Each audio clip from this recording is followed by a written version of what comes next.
Hello friend, good morning, back to my channel.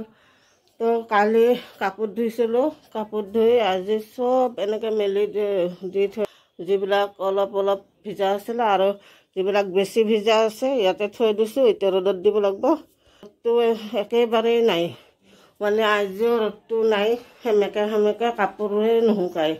তো বেছি ভিজাকেইটা বাহিৰত দি থৈ যাব লাগিব। আৰু সেইকেইটা অকণমান ভিজা আছিলে, মই ৰাতি মুচৰিৰ ওপৰত দি থৈ দিছোঁ। সেইখিনি শুকাই গৈছে, সেইখিনি ভাজ কৰি থৈ দিম। আৰু যিখিনি বেছি ভিজা সেইখিনি ৰ'দত দিম এতিয়া। আৰু আজি মই এইবিলাক ৰেডি কৰি ল'লোঁ বনাবৰ কাৰণে। দালি বনাম আৰু শাক ভাজিম আৰু দুৰম শাকটো চাটনি বনাম কেইটাই। আৰু এতিয়া দালিখিনি বহাই দিওঁ। আগতে শাকটো ভাজি লওঁ, তাৰপিছত দালিটো বহাই দিম। আৰু এই কাপোৰখিনি মেলি দি থৈ আহোঁ বাহিৰত। গোটেই কাপোৰ ভিজা, এটা নুশুকালে কালি। আৰু এইখিনি শুকাই গৈছে বাৰু। শুকালেও মানে অলপ বিচনাত থৈ যাব লাগিব। ভিজাখিনি দি থৈ আহোঁ আগত। শাকখিনি বহাইছোঁ। শাকখিনি মাছৰ মাথাকেইটা দি দিছোঁ জিলমিল শাকত।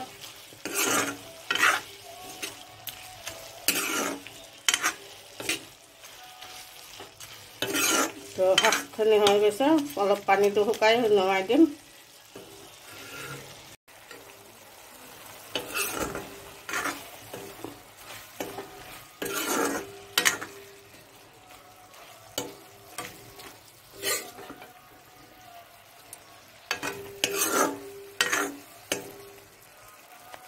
শাকখিনি ভাজি আছোঁ শুকানকৈ, মানে পানীটো পূৰা শুকাই দিম শাকৰ, তেতিয়াহ'লে তিতা নালাগিব, তিতাটো কম লাগিব।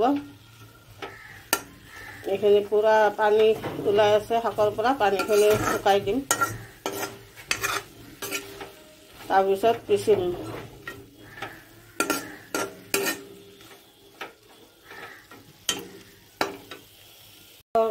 পূৰা পানীটো শুকাই দিলোঁ। এতিয়া নমাই লওঁ, নমাই অলপ ঠাণ্ডা হ'ব দিওঁ। কোনে কোনে দুৰুম শাক এনেকৈ চাটনি বনাই খায় কমেণ্টত জনাব। মই এনেকৈ খাওঁ দুৰুম শাক, আৰু কেতিয়াবা মাছেদি খাৰ বনাওঁ। আৰু বেছিভাগ মই এনেকৈ চাটনি বনাওঁ। তো আপোনালোকে কেনেকৈ খায় কমেণ্টত জনাব। আৰু যদি এনেকৈ চাটনি বনাই খাই পোৱা নাই, এবাৰ খাই চাব, বহুত ভাল লাগে খাই। আৰু তিতাটো যদি অলপ মানে খাব বেয়া পায়, পানীটো খচি পেলাই দিব, তাৰপিছত এনেকৈ শুকাব। মই কিন্তু বহুত পানী খচি দিয়া নাই, ইমান অলপ খচিছোঁ, কাৰণ তিতাটো থাকিলে একো গুণে নাথাকিব।